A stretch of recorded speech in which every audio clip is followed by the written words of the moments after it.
So Caitlin Clark is a hell of a player. But to say Caitlin Clark was not a flawed player is just wrong in my opinion.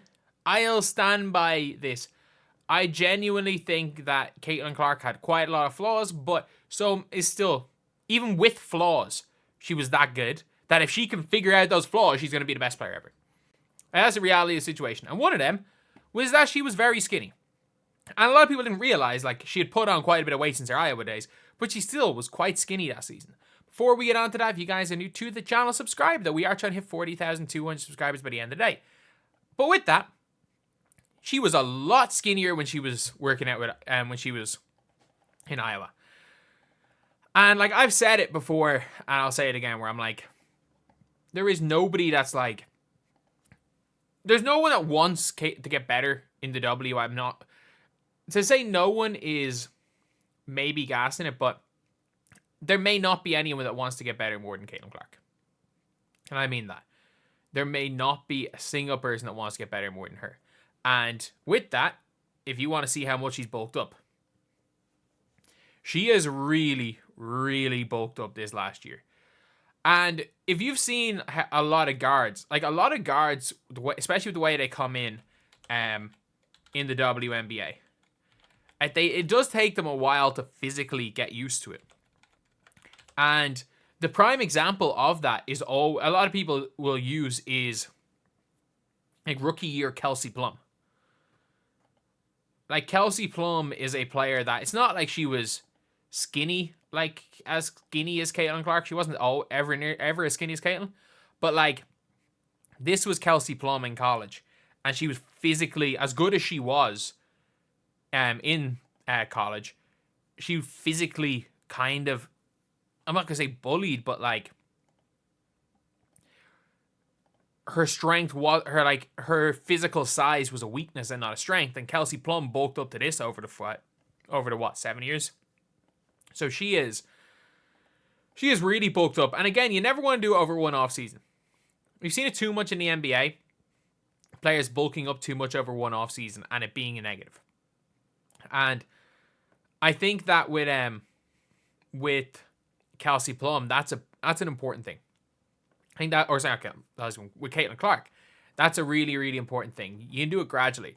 And I don't think she bulked up like a crazy amount. Like she's not going to be physically destroying people. I just don't think she's going to quite get bullied as much as she did. And I think that by the end of her rookie year, I actually think she put on a bit of weight throughout the season. Like there was a couple of times you could see her arms, you're like, okay, she's gotten a lot bigger. And I do like the fact that she, by the end of the season, she was taking people in the post a little bit more. And that's the one thing I like with Caitlin Clark is that not that she's got good post footwork, but she's got a good ability to kind of like bump with her left shoulder and then shoot over her right. That kind of layup hook shot the bank layup hook shot floater thingy from like the block, where she just kind of bang bang just chucks it up. It goes in a lot. And the stronger you are, the more you can go to that shot, which is something that could really, really improve her game. And I do think on the defensive end, it allows her to guard small forwards. And that's extremely important because Caitlin Clark is bad going around screens. Like she is. And I do think when it comes to that, I think it gets better with Stephanie White because she was just told to freestyle it. Like, we have a coach at the WNBA level telling your team of bad individual defenders to bad individual defenders. It's literally telling them to freestyle it. Like when your whole job is to put in a system to like hide these defenders, hide your bad defenders and make the most of your good defenders. You told them to freestyle it, so even your good defenders look bad and your bad defenders look lost. Like, oh, Christy sides. But either way, having her be able to guard small forwards is such a big thing. It's like there are some teams where she's gonna have to guard the point guard. Like she's gonna have to guard Jordan Canada against someone like the Atlanta Dream. Because I don't think she's gonna be able to guard Alicia. She's not gonna be able to guard Ryan Howard. But she can, of their like 1, 2, 3, if she bulks up and she gets bigger, she's not going to be posted up really ever. And she might be able to guard some small forwards at 6, or some power forwards at 6 foot tall. Again, only certain types of power forwards. It also makes her switchable. Like, she's going to be able to, let's just say, for example, she gets caught in a pick and roll with whoever they bring in a power forward, and let's say she's guarding Benai Jelani, and they come off a screen and Stewie comes off it. She's no longer like a sitting duck if she gets switched on to Stewie. She's no longer just going to get sealed and give up a guaranteed and one.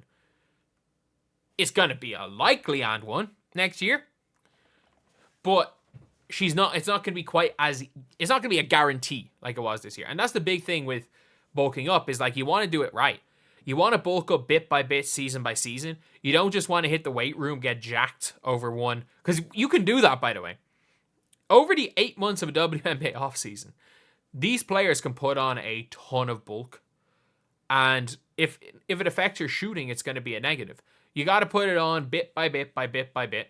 Still get the shots up, still be doing everything, just so that your shot is still there, is not affecting anything, and you're not overdoing it in one off season. Because the goal is not for Caitlin Clark to be, realistically shouldn't be for her to be the best player in the world tomorrow. The goal should be to be the greatest player of all time, and to be the greatest of all time, you don't have to be the best player in the world next year. I think she probably will be in the conversation next year, because I think she's somewhat in the conversation right now. I think she's in the conversation. I don't think she is. But the goal should be to fully cement yourself in that conversation next year. And then by year 3, make it so that the only argument against her being the best player in the world is A'ja Wilson herself. And then by year 4 or 5, when Juju starts to come into the league, when Juju comes in, when Hidalgo come in, people are like, oh, these are the comparisons. I mean, no one's going to have those comparisons if at that stage Caitlin Clark is coming off an MVP season and a title and is the best player in the league. So that's just my opinion anyway on the whole situation. Let me know what you guys think. I think that Caitlin Clark is super, and I do think her bulking up is going to be, I think that's going to be a really big thing for the Fever. I think it's going to be a really big thing for her, and I think it's going to be a situation where maybe she's not the best player in the world straight away. Maybe she's not the best player in the world by game 10, but we can't forget last year that she just got better and better and better. If there's a scenario where, like, I don't think it's far-fetched to say Caitlin Clark could average 23 and 10 next year. Or even, maybe not 23 and 10, 23 and 9. I think it's an inevitability that Caitlin Clark is the first player to ever average a double-double in the WNBA with points and assists. I think she's going to likely set the record for assists per game in a season at some stage in her career. And the real record, not the bubble record where there's 12 games. That doesn't count, that Vandersloot one. That's the real record, which is 9.2 assists per game for the year. And I do think if A'ja doesn't break her own record, I think Caitlin Clark is going to break the record for points per game in a season. I think she's going to break the record for total points in a season at some stage. But anyway, either way, I'll see you guys.